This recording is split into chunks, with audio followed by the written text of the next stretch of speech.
Саламатсыздарбы, урматтуу Кыргыз тили жана Чыңгыз Айтматов аламы аталышындагы иш-чаранын катышуучулары. Кыргызстандын Залкар уулу, дүйнөгө аты таанымал Залкар жазуучусу, коомдук жана мамлекеттик ишмер Чыңгыз Айтматов көзү түйрүү болгондо 95 жашка чыкмак. Чыңгыз Айтматовдун 160тан ашуун тилге которулган чыгармалары дүйнөлүк маданий мураска айланды. Ааламды чалыктап жаткан философиялык терең мазмундуу чыгармаларындагы каармандар менен окурмандар тагдырлаш, сырдаш жана жан берге. Чыңгыз Айтматов чындыктан баш тартпаган каармандары окурмандардын аң сезимине, жан дүйнөсүнө жакшылыктын өрөөнүн сээп, адамгерчиликтин нурларын күн шооласына чачыратып, адамзатты келечектин айкын жолуна чакырат. Чыңгыз Айтматов түгөнгүс кенч, кыргыз адабиятынын бүтпөс байлыгы. Жумгар Байлык сотунун Чыңгыз Айтматов улуттун даанышманы аталышындагы иш-чарабызга кош келиңиздер.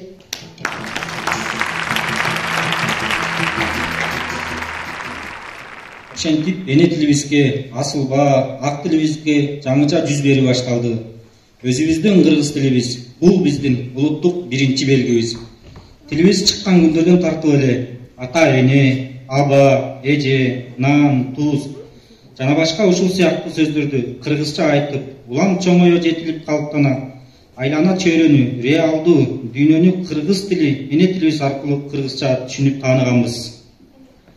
Кылымдын кыяларын ашкан тилим, кыргыз деп карттарга жазган тилим, кыйкырып, кыйрын бузуп душман келсе, кылычтай кыя кесип чапкан тилим.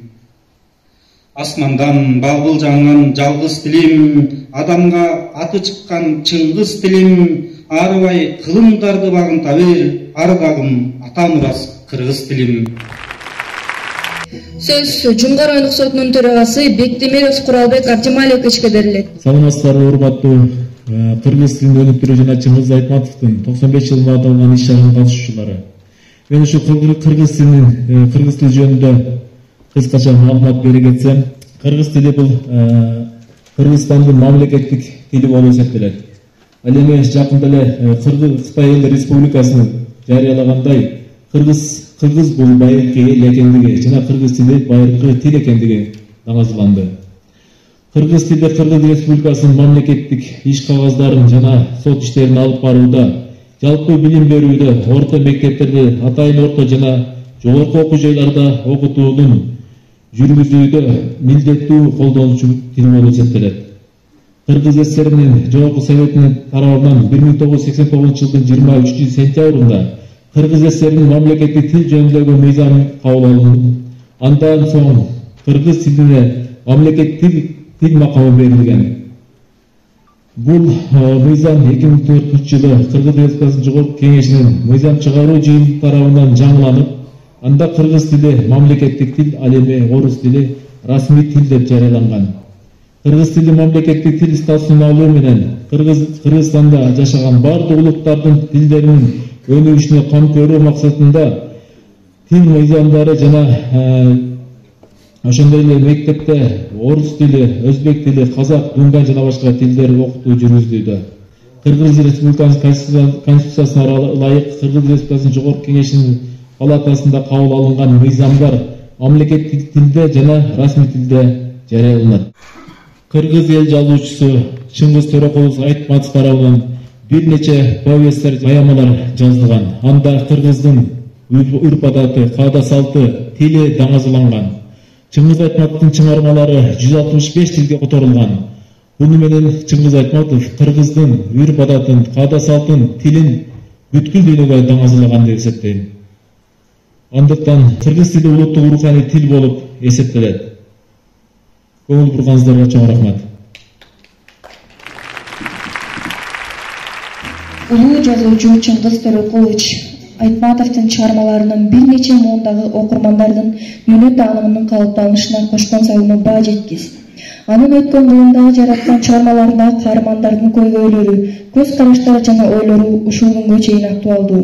Жазуучу келечекти кандайча алдын ала көрүп, окурмандарына жакындап келе жаткан кырсыктар жөнүндө ойлорун айтып бере алды. 1960-70 жылдары Чыңгыз Айтматовдун чыгармалары биринин артынан бири экрандаштырылып, жазуучу кыргыз элинин чыгармалары менен гана эмес, алар боюнча тартылган тасмалар менен да дүйнө таңазалады. Учурда ал тасмалар кайрадан тартылып, бир четинен Айтматовдун чыгармаларына жаңы жашоо берип жатса, экинчи четинен режиссерлор ал тасмаларды заманбап өңүттү, жаңы көз карашта элге сунуп жатышат. Чыңгыз Айтматовдун чыгармаларынын негизинде 30га жакын тасма тартылган. Кыргыз киносу менен Айтматовду өз өзүнчө бөлүп кароо мүмкүн эмес. Анткени кыргыз киносунун классикасына айланып, кыргыз керемети деп таанылган тасмалардын көбү Айтматовдун чыгармаларына тартылган. Алардын катарына Биринчи мугалим, Кызыл алма, Ак кеме, Аптап, Жамиля, Мен Чыншан, Саманчынын жолу картиналары кирет. Аталган тасмалардын дээрлик бардык учурунда эң абройлуу деген киносунактардан байге жеңип, сыйлыктарга татышкан. Жазуучу тасма тартылып жаткан жерлерге өзү барып катышып, бул тасмалардын жаралышына көп кызыктар болгону белгилүү.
Кезектеги сөз Кыргыз Республикасы мамлекеттик тили, Кыргыз Республикасынын конституциялык мыйзамы тууралуу маалымат берүү үчүн Жумгар райондук сотунун судьясынын милдетин аткаруучу Суганбердиев Данияр Абдамитовичке берилет. Саламатсыздар, урматтуу кечен катышуучулар. 2023 жылдын 17-июнда номер 140 Кыргыз Республикасынын конституциялык мыйзамына Кыргыз Республикасынын президенти Жапаров Садыр Никозович кол койгон. Аталган конституциялык мыйзам 2023 жылдын 31 майында Кыргыз Республикасынын Жогорку Кеңеши тарабынан кабыл алынган. Ушул конституциялык мыйзам Кыргыз Республикасынын мамлекеттик тилди пайдалануу жана мамлекеттик тил саясатын жүзөгө ашыруунун укуктук негиздеринин, анын өнүктүрүү үчүн шарттарын түзүүгө мамлекеттик органдардын, мекемелердин, уюмдардын жана жергиликтүү өз алынча башкаруу органдарынын милдеттерин белгилейт. Кыргыз Республикасынын мамлекеттик тилин пайдаланууда жарандардын укуктарын камсыз кылат. Кыргыз тили Кыргыз Республикасынын конституциясына ылайык Кыргыз Республикасынын мамлекеттик тили болуп саналат. Кыргыз Республикасында кыргыз тилинин мамлекеттик тил катарында статусу ушул конституциялык мыйзамда жана башка ченемдик укук актыларында аныкталган бардык чөйрөлөрүндө анын милдеттүү түрдө пайдаланылышын камсыз кылат. Эл алдында иш-чараларда, жарнамада, транспорттордо керектүүчүлөрдү тилдөө чөйрөсүндө Кыргыз Республикасынын мыйзамдарында аныкталган башка чөйрөлөрүндө милдеттүү түрдө пайдаланууга тийиш. Жумгар райондук сотунун кызматкерлери 11 ноябрь күнү Жумгар райондук борбордук китепканасына барып, Чыңгыз Айтматовдун чыгармалары менен таанышып, чыгармадагы каармандардын мекенге болгон сүйүүсүн, согуш мезгилинде болгон баатырлык эмгектерин, кыргыз элинин жашоосун, тунук сүйүүнү, адамзатты иманга, тазалыкка чакырган философиялык жогорку деңгээлдеги образдар талкууга алынды.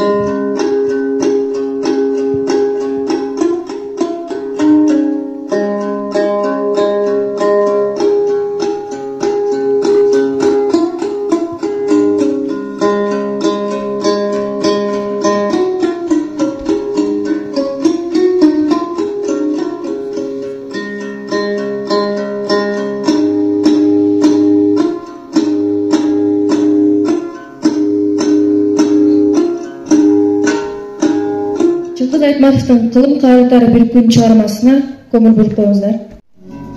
Бул окуя 1000 жылдар мурун жубандардын келишинен башталды.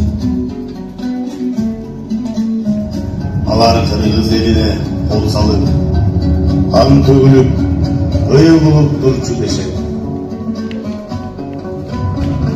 Жубандар Кудайга жакпаган амал ойлоп таап, колго түшкөн кулдардын чачын тысырай калып, башына жаңы союлган төөнүн терисин кийгизип, тен талаага таштап кетчү экен. Тересип күнгө курулаган сайын кысып, күнү Кудайга жетип, тартпаган азапты тартат да, өлгөн өлүк тынат. Өлбөй калганы ата тегин таахыр эсте алгыс, маңкурт болуп кала берет.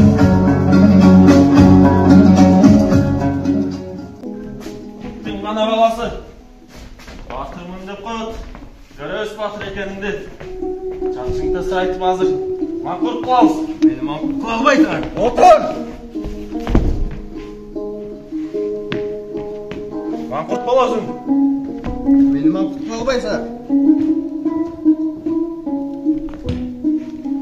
Маңкурт.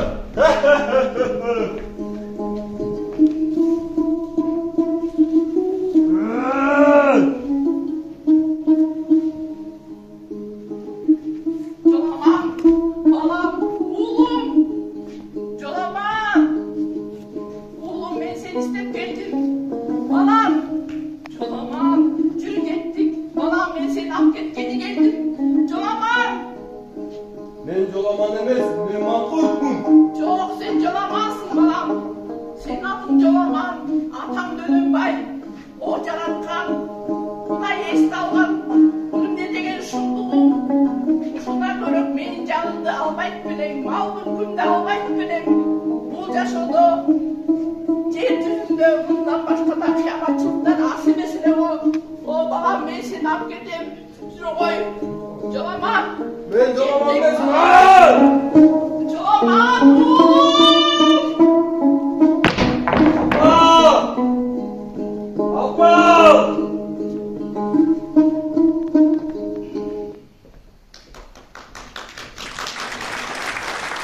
Чыңгыз Айтматовго арналган автордук чыгарма Чыңгар райондук сотунун соттун жардамчысы Жолдошбекова Мээримдин көркөм окуусунда. Ак кара турмуш чындыгын, ысыгын суугун үйрөткөн, ал жазган ар бир чыгарма акылга терең үндөшкөн. Жамиля менен Гүлсары сүйүүнүн тунук үлгүсү, окуган ар бир адамзат сүйүлүп келет жүргүсү. Жашоонун кандай экенин үйрөтсөм деген ой ушул, токтобой жүрөт кылымга Айтматовдун поюзу. Кызыл алма, ак жан, сүйүүнүн укмуш күйүүсү, армандуу өткөн өзүнүн Ачинов аттуу сүйүүсү. Мактанып бир аз коеюн, жеңилин алып күнөөнүн, жумгалдын сулуу жүрөгү, багынткан Чыңгыз жүрөгүн.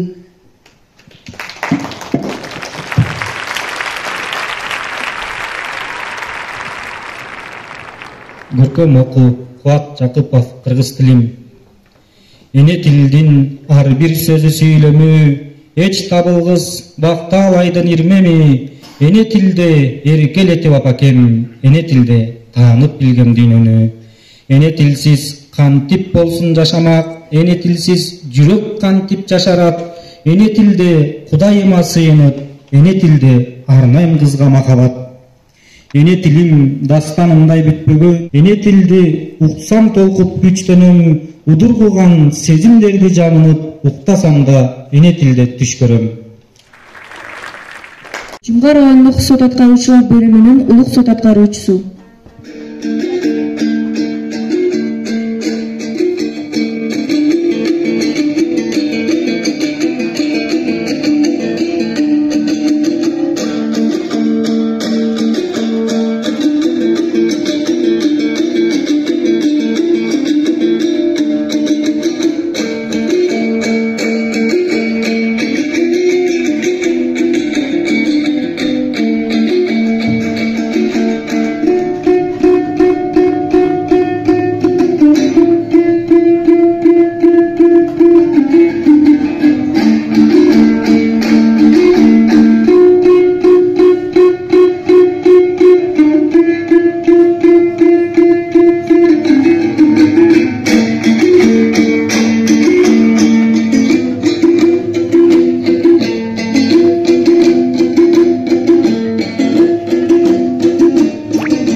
Жумгар райондук сот кызматкерлеринин патриоттук ыр.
Жумгар райондук сотунун кызматкерлери тарабынан кыргыз тили жана Айтматовго арналган иш-чара соңуна келди. Келип бергениңерге чоң рахмат.